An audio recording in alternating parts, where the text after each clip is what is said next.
안녕하세요, 박한영군입니다.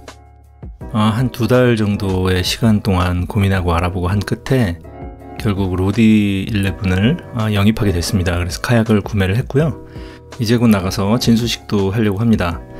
자, 오늘 이야기는 저처럼 카약을 구입하고 싶으신 분들 중에서 보관 장소라든지 이런 부분이 고민이 되시는 분들이 많을 거예요. 저도 그랬거든요.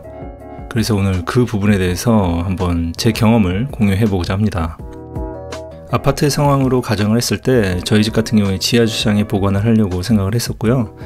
들어갈 때 저런 천장의 구조물이라든지 이런 것과 부딪히지 않도록 생각을 했습니다. 그리고 실제 보관을 하려고 생각하는 장소, 그 장소에 대해서 제가 이렇게 자료를 찍어 놓는 것이죠.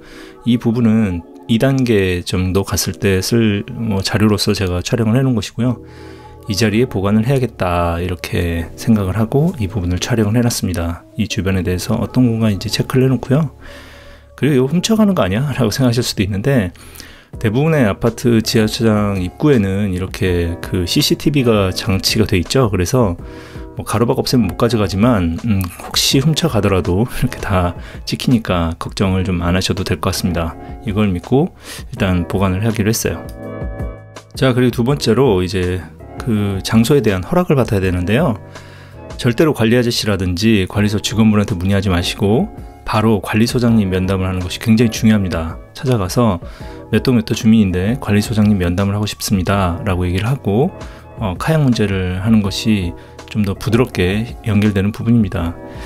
이 관리 아저씨나 관리소 직원분들은 좀 책임 소재 때문에 일단 무조건 안 된다고 하시거든요. 그래서 그 부분을 고려를 했을 때는 관리소장님까지 찾아가고, 그리고 아까 제가 1단계에서 찍어놨던 사진이나 동영상 이런 부분들을 보여드리면서 절대 주민들에게 불편을 끼치지 않고 어차피 쓰지 않는 공간이다 라고 얘기를 하면서 깔끔하게 보관을 하겠다 라는 약속과 함께 최대한 웃으면서 진행을 하시기 바랍니다. 그럼 가능하더라고요. 자, 그리고 이제 약속한 장소에 잘 보관을 하는 것이고요. 저의 경우에는 커버를 씌워서 보관을 했고, 그 위에 동호수를 기재를 하고요.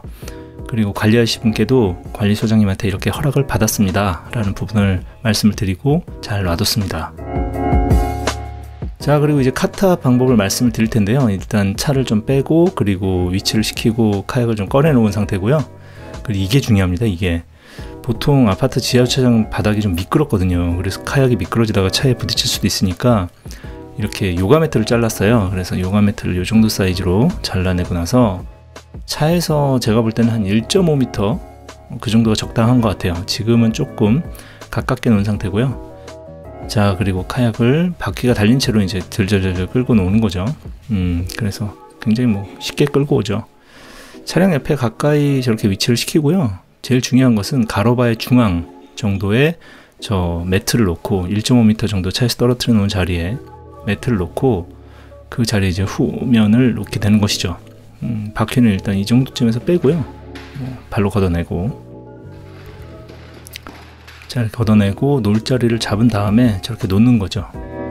자, 그리고 카탑을 하기 전에 저 차체를 보호하기 위해서 가로바 중간쯤에 차체를 보호하기 위한 담요가 됐든 뭐가 됐든 좀 푹신한 것들, 쿠션감이 있는 것을 놓는 것이 중요한데요.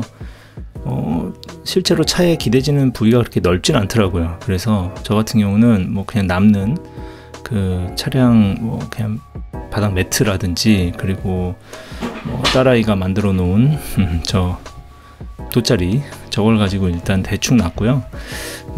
밀착시키는 건 아니기 때문에 살짝 닿는 부위만 놓습니다. 그리고 주저없이 들고, 굉장히 쉽게 들죠. 이제는 좀 익숙해진 것 같아요. 자, 그래서 천장에 닿는 부분 없는 자리에 잘 놓고, 그 다음에 살짝 기대 놓고, 그리고 위치 본 다음에 바로 주저없이 드는 것이죠. 자, 확 든 다음에 그 다음에 위치를 보면서 옮겨서 자리를 잡게 됩니다. 보셨듯이 다른 것보다 제일 중요한 게, 여기서 중요한 게 저 요가 매트예요. 저거 있고 없고가 정말 고생하는 차이가 많이 난다고 저도 들었기 때문에. 자, 그리고 저렇게 해서 위치를 시키는데 저 손잡이 부분이 가로바의 중간 정도에 올 수 있도록 하고, 손으로 이렇게 살짝씩 들어보면, 앞뒤로 저렇게 움직여 보면 쏠리는 부분이 없으면 맞는 것 같아요. 앞부분하고 뒷부분 무게가 쏠리지 않는 그 느낌을 받으면 괜찮습니다. 자, 그리고 나서 저 기대해 놨던 저 쿠션감 있는 것들을 걷어내고요. 저것들은 이제 언제나 보관을 해 놓을 거니까. 그리고 트렁크에 뭔가를 실을 때는 저렇게 옮겨 놓고 여는 것이 굉장히 중요합니다. 깜빡 잊고 저기 있는 상태로 들다 보면 저 트렁크가 열리는 데 있어서 쇼바가 고장 날 수도 있으니까 조심하셔야 되고요. 그리고 자, 저 부분을 넣어 놓고 나서 이제 남은 짐 정리를 하게 되겠죠. 지금은 제가 이제 카탑이 이만큼 쉽다라는 부분을 보여드리기 위해서 편집 없이 이제 하고 있는데요. 지금 찾고 있는 부분은 이제 그 카약을 고정시키는 로프를 꺼내고 있고요. 지금 보시면 저 다른 것보다 저 하단의 매트, 저게 제일 중요합니다. 저거 있고 없고가 굉장히 올리고 내리고 할 때 그 편함과 불편함에 큰 차이가 있어요. 그래서 저것도 나중에 다시 내릴 때 써야 되니까 차에 꼭 보관을 하는 걸로 하고요. 그리고 이제 로프로 고정을 시키면 끝납니다. 그래서 제가 뭐 출발하기 전날 대충 이제 해 놓으려고 내려온 상태고요. 위아래 움직여 보면 그 위치 센터 잡으면 됩니다. 자, 이렇게 보시면 굉장히 쉽죠? 그래서 여러분들도 하시는데 도움이 됐으면 좋겠습니다. 감사합니다.